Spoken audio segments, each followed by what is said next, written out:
So let's start on it now. So guys, we're going to demonstrate on that generation Dodge Ram if your headlight left or right doesn't work. The first thing to do is check your bulb, always. Now, most of the times you have one bulb for low and high beams. Some will have double, but most of them will have a single, and practically a motor will lift it up for high beams and lower it for low beams. Make sure you use the correct size of bulb. I've seen where bulbs look almost identical, but if it's a different part number, it may not work. Another thing, guys, you need to check a fuse. Now, we need to go ahead and open the hood. Here, guys, what you need to check, okay? You need to go ahead, in front of the car battery, you will find the main engine fuse box. Press these two tabs at the same time, lift up, it will open. On the inside, you will find the main engine fuse box with a layout like this one. Before we continue, let's explain quickly why it's always a good idea to test fuses and relays. Guys, it's very important to always test your fuses and relays. Why? Sometimes you may think you have a good fuse, guys. It's hard to tell. Look at those fuses, right? And sometimes, okay, you pull the fuse. Okay, I'm going to get the fuse puller and I'm going to remove one fuse. I want to show you on that 20 amp fuse. Sometimes it's very unclear if that fuse is burned or not. You may not clearly see it. So always, guys, test them, because if you don't test the fuse, you assume it's good.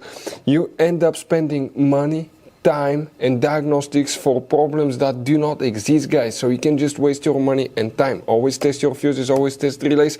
We will put links in the description of the video below where you can find, guys, a video for testing a fuse and testing a relay that will explain everything that you need to do. If you guys need to buy any parts, tools for your Dodge Ram, fuses, relays at a really good price, quick shipping, that way you do not waste money and time, we're going to put a link in the description of the video below for your convenience. Please check it out. So, if a headlight doesn't work. Now guys, here we need to check one fuse for exterior lighting. Please make sure you stand till the end. We want to give you one quick advice, that way you don't end up being stuck in the middle of nowhere like it happened to us. The fuse that you need to check is fuse number 10. Very important fuse right here. Other things that can cause left or right headlight not to work. Not connecting the bulb with the wire correctly, or check the wiring harness behind the headlight if it was removed, replaced or anything like that. There is a big seal that you need to push really hard to make sure that it clicks in place, because it can come loose, then it can accumulate moisture, humidity, dust, and that can prevent it to work as well. Sometimes if the bulb burned or a fuse burned, you may have a code stored in the body control module that will prevent the headlight from working again.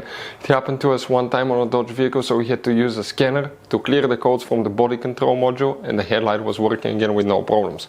But those are some of the most common things we'll check if left or right headlight doesn't work on Dodge Ram. So guys, you have all kinds of different fuses and relays. Some of those are very specific, they're hard to find, especially if you're in a small town or in the middle of nowhere. One time we needed a replacement, we couldn't find one, and we were stuck in the middle of nowhere for a few days until we got a shipment on the internet, guys. So keep some spares in your glove box for a peace of mind. Hopefully, guys, the video will be helpful. Thank you for watching.